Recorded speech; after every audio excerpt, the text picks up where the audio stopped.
Shalom saudara, selamat bertemu dalam kasih Tuhan. Biarlah kuasa Allah mengalir selalu luar biasa di tempat ini.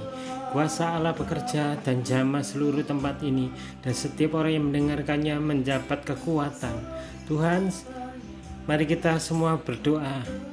Tuhan, kami jamah ya Bapa, setiap orang yang menghadapi sakit penyakit ya Bapa, mereka yang sedang punya masalah, kami punya Allah yang sanggup perkara yang ajaib ya Bapa. Tuhan, bekerjalah selalu luar biasa untuk kami semua ya Bapa. Tuhan, bekerjalah selalu penuh di tempat ini ya Bapa, bawa semuanya Bapa untuk masuk dalam hadirat-Mu ya Bapa. Terima kasih ya Bapa. Sebentar lagi kami akan masuk dalam firman-Mu. Biarlah firman-Mu ini menjadi kekuatan untuk kami dan membawa kami untuk penuh kemenangan. Haleluya. Amin. Shalom saudara. Selamat bertemu dalam kasih Tuhan Yesus Kristus. Hari ini kita belajar tentang garam dan terang dunia. Sebelumnya kita baca Alkitab di dalam Matius 5 ayat 13-16. Kamu adalah garam dunia. Jika garam itu menjadi tawar, dengan apakah ia diasinkan? Tidak ada lagi gunanya selain dibuang dan diinjak orang. Kamu adalah terang dunia. Kota yang terletak di atas gunung tidak mungkin tersembunyi. Lagi pula orang tidak menyalakan pelita lalu meletakkannya di bawah gatang, melainkan di atas kaki dian sehingga menerangi semua orang di dalam rumah itu. Demikianlah hendaknya terangmu bercahaya di depan orang, supaya mereka melihat perbuatanmu yang baik dan memuliakan Bapamu yang di surga. Amin. Suatu kali matahari dan gua bersahabat. Saking akrabnya, matahari lalu mengundang gua datang ke rumahnya. Waktu ke tempat matahari, gua melihat segala sesuatu begitu indah dan begitu terang luar biasa. Giliran gua mengundang matahari datang ke rumahnya. Sebelumnya gua sudah berkata kalau rumahnya begitu gelap dan tidak layak disinggahi. Tetapi matahari tetap memaksa untuk datang. Waktu datang ke rumah gua, matahari tidak lihat, namanya gelap, semuanya serba terang. Kenapa bisa terang tanpa ada kegelapan? Karena ada matahari di sana. Kalau kehidupan kita ada terang, pasti ada keindahan di dalamnya. Engkau mampu menerangi sekelilingmu, engkau memberi dampak untuk sekelilingmu. Itu yang dilakukan kalau kita hidup dalam terang. Matius mengajarkan dalam Matius pasal 5 ayat 13-16 itu mengajarkan ada dua macam, yaitu menjadi garam dunia, kedua juga menjadi terang, menjadi garam dan terang. Firman Tuhan katakan, kamu adalah garam dunia. Jika garam menjadi tawar, dengan apakah ia diasinkan? Tidak ada gunanya lagi selain dibuang dan diinjak orang.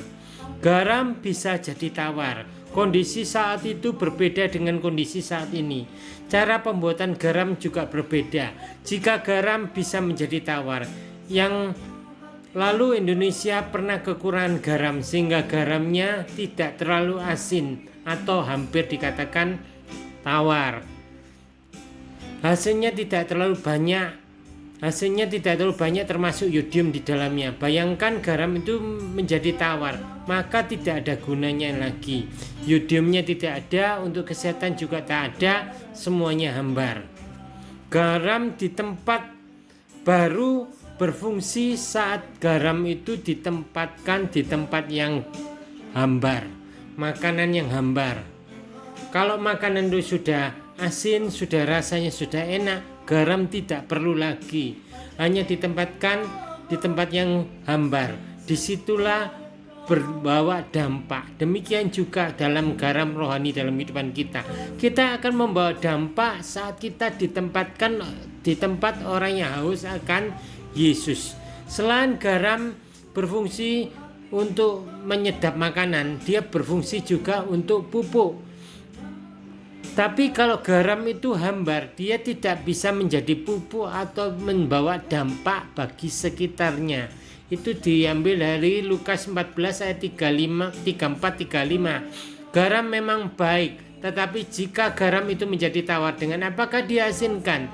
Tidak ada lagi gunanya, baik untuk ladang maupun untuk pupuk, dan orang yang membuangnya dan orang membuangnya saja. Siapa mempunyai telinga untuk mendengar, hendaklah ia mendengar.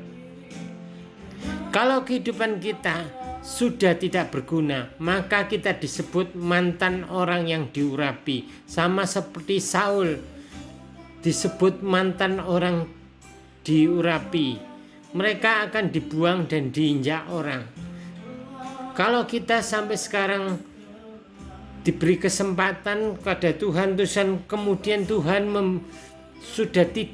tidak pakai saudara lagi. Saudara adalah mantan orang yang diurapi.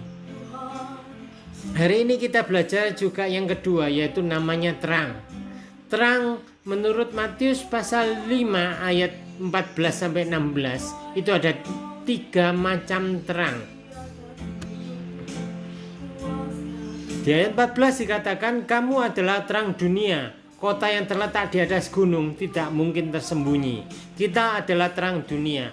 Terang dunia hanya menyangkup yang kelihatan atau yang di atas gunung menurut Alkitab. Tetapi bagaimana yang di lembah?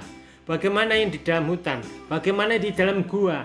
Bagaimana di dalam terowongan dan tempat tersembunyi? Bagaimana di dalam rumah? Itu terang tidak menjangkau sampai penuh. Kenapa? Karena terang itu terang dunia, menjangkaunya hanya di atas. Yang menjangkau dia jangkau, yang sampai ke dalam kedalaman tidak sampai dia jangkau. Itu perlu hal yang kedua, yaitu di ayat 15. Lagi pula orang tidak menyalakan pelita lalu meletakkan di atas gantang, melainkan di atas kaki tiang, sehingga ia menerangi semua orang di dalam rumah itu. Karena tidak bisa menjangkau, terang dunia tidak bisa menjangkau sampai dunia, sampai hal-hal yang terdalam, terowongan, gua ataupun, perlu namanya pelita. Pelita itu bisa dibawa untuk menerangi tempat yang tidak terjangkau, namanya terang dunia. Kita perlu saat ini kadang perlu merendahkan diri untuk menuju lebih kecil lagi untuk bisa melayani keluarga, teman-teman yang tidak bisa dijangkau oleh terang dunia. Teman-teman kerjamu yang tidak pernah pergi ke gereja, itu perlu terang namanya pelita yang perlu kita bawa untuk menerangi mereka. Bos saudara, orang-orang sekeliling saudara yang butuh namanya terang. Mereka yang tidak pernah pergi gereja, mereka yang tidak kenal namanya Yesus, perlu terang itu, yaitu namanya pelita. Pelita itu perlu dibawa untuk menjangkau mereka. Di ayat 3 di ayat 16 dikatakan, demikianlah hendaklah terangmu bercahaya di depan orang, supaya mereka melihat perbuatanmu yang baik, memuliakan Bapamu yang di surga. Terangmu itu bercahaya. Yang ketiga, terangmu bercahaya di depan orang. Bagaimana dengan sekeliling? Tidak ada hubungannya. Bagaimana yang di belakang? Tidak ada hubungannya. Yang ada di depanmu. Dengan kata lain, pelayanan pribadi per orang. Saudara, di dalam kekristenan perlu pelayanan pribadi per orang. Engkau kadang perlu menyediakan waktu untuk seseorang secara pribadi. Kadang seseorang ini butuh Yesus. Dia mau bunuh diri, dia sudah putus asa, dia sudah tidak ada jalan keluar. Dia perlu pelayanan pribadi. Saudara, jadikan hidupmu bisa datang menjangkau mereka untuk melayani pribadi mereka. Demikian juga saudara, per pribadi banyak hal orang-orang di sekelilingmu yang butuh Yesus, di mana engkau perlu meluangkan waktumu untuk mendengar omongan dia, mendengar kesusahan mereka, kerinduan mereka untuk mencari Tuhan.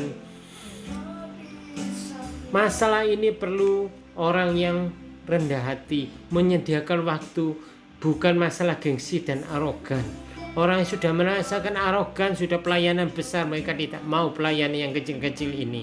Tapi kalau saudara mau, hari ini Tuhan berkata, hendaklah terangmu bercahaya di depan orang. Di depanmu itu ada orang yang Tuhan arahkan matamu untuk menuju ke satu orang.